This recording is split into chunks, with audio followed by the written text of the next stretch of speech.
দাসপ্রথার শৃঙ্খল থেকে মুক্তি ও ঔপনিবেশিক শাসন থেকে বাঁচতে আজ থেকে প্রায় ২৫০ বছর আগে ব্রিটিশদের সাথে যুদ্ধ করে স্বাধীনতা ছিনিয়ে নিয়েছিল আজকের যুক্তরাষ্ট্র।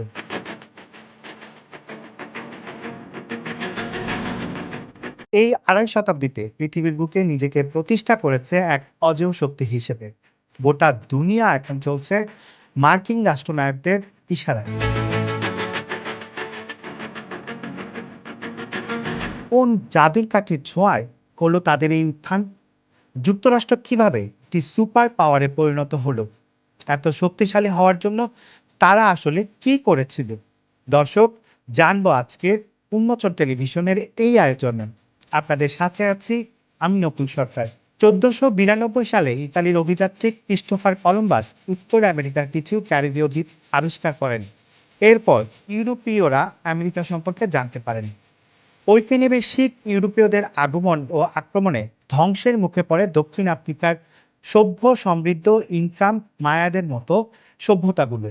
নতুন নতুন রোগ যেমন গনোরিয়া, সিফিলিসের বিস্তার শুরু হয়। কয়েক দশক পর ১৭৭৬ সালে আমেরিকার বিপ্লবীরা ব্রিটিশদের কাছ থেকে তাদের স্বাধীনতা ঘোষণা করে। জন্ম হয় ইউনাইটেড স্টেটস অব আমেরিকা। শুরু থেকেই এত বড় ভূখণ্ডের মালিক ছিল না তারা। কিভাবে এতগুলো অঙ্গরাজ্য হলেও বিশ্বের প্রতিটি স্থানে তাদের কর্তৃত্ববাদ এবং এককেন্দ্রিক বিশ্ব ব্যবস্থা আসলে তারা কোন কৌশলে গড়ে তুলল, সেই আলোচনায় আসি। দেশটির বিভিন্ন অঙ্গরাজ্যগুলোতে স্বাধীনতা এবং গণতন্ত্রের চর্চা থাকায় ফ্লোরিডা, ইলিনয় ও ওয়াহাইয়ের মতো রাজ্যগুলো স্পেন ও ব্রিটিশ সরকারের উপনিবেশ অধীনে থাকার চেয়ে মার্কিন যুক্তরাষ্ট্রে যোগ দেওয়াকে প্রাধান্য দিয়েছিল। ১৮৪৬ ও ৪৮ সালে মেক্সিকোর সাথে যুদ্ধে ক্যালিফোর্নিয়া, ইউটা, অ্যারিজোনা, নেভাদা দখল করে নেয় যুক্তরাষ্ট্র। যুক্তরাষ্ট্র গণতান্ত্রিক রাষ্ট্র ঠিকই ছিল, কিন্তু উদ্দেশ্য ছিল যতটা সম্ভব নিজেদের ভূখণ্ড বিস্তার করা। এ কারণে ১৮৬৭ সালে রাশিয়ার কাছ থেকে $৭.২ মিলিয়ন আলাস্কা কিনে নেয়। ১৮৯৮ সালে হাওয়াই রাজতন্ত্রকে উৎখাত করে দখলে নেয় তাদের ভূখণ্ড। ১৯০০ সালের মধ্যে আমেরিকা একটি বিশাল দেশে পরিণত হয়। বাড়তে থাকে জিডিপি, বড় হয় অর্থনীতির আকার, অপ্রতিরোধ্য হয়ে ওঠে সামরিক শক্তিতেও। এরপর আসে দুইটি বিশ্বযুদ্ধ, যা সবই ঘটেছিল ইউরোপে।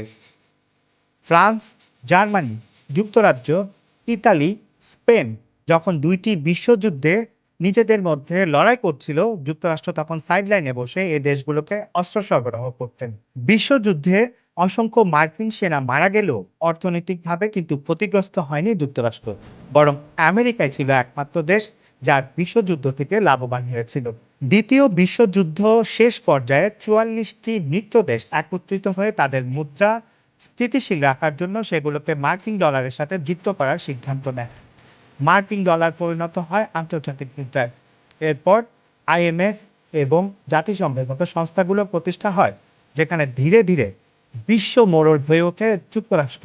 ১৯৫০ সালের পর ইউএসএ ও সোভিয়েত ইউনিয়ন প্রধান দুটি পরাশক্তি হিসেবে আত্মপ্রকাশ করে। আর এখান থেকে শুরু হয় স্নায়ুযুদ্ধ। যেসব দেশে আমেরিকা মনে করত যে কমিউনিস্ট চিন্তাধারার প্রভাব বিস্তার করছে, তারা সেখানে গিয়ে সরকার উৎখাত করত।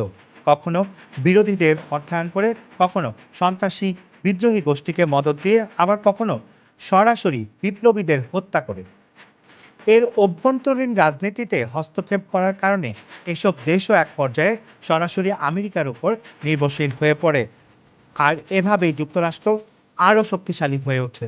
১৯৯০-এর দশকের পর যখন সোভিয়েত ইউনিয়ন ভেঙে যায়, তখন বিশ্বে একক শক্তি হিসেবে উত্থান ঘটে যুক্তরাষ্ট্রের। আর এ কারণে ৭০টিরও বেশি দেশে হাজারের মতো মার্কিন সামরিক ঘাঁটি রয়েছে। বিশ্ব মোড়ল সেজে দশকের পর দশক ধরে বিশ্বব্যাপী যুদ্ধ, আগ্রাসন চালিয়ে যাচ্ছে রাষ্ট্রটি। ৯/11-এর পর থেকে যুক্তরাষ্ট্রের ৪ প্রেসিডেন্টের নেতৃত্বে ৩টি পূর্ণযুদ্ধ, কমপক্ষে আরও ১০টি দেশে বোমা হামলা হয়েছে। এসব যুদ্ধ চালাতে যেয়ে ২৬ বছর ধরে মিলিয়ন মিলিয়ন ডলার খরচ করতে হয়েছে যুক্তরাষ্ট্র প্রশাসনকে। ঘটেছে লাখ লাখ প্রাণহানি।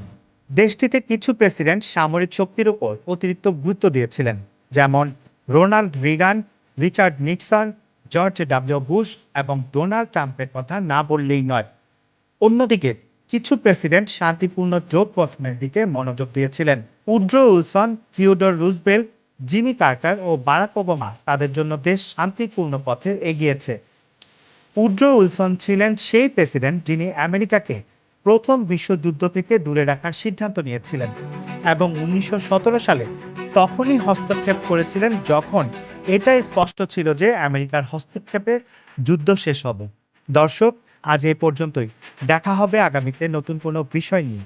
সেই পর্যন্ত সবাই ভালো থাকুন, নিরাপদে থাকুন। থাকুন উন্মোচন টেলিভিশনের সাথে। শুভ বিদায়।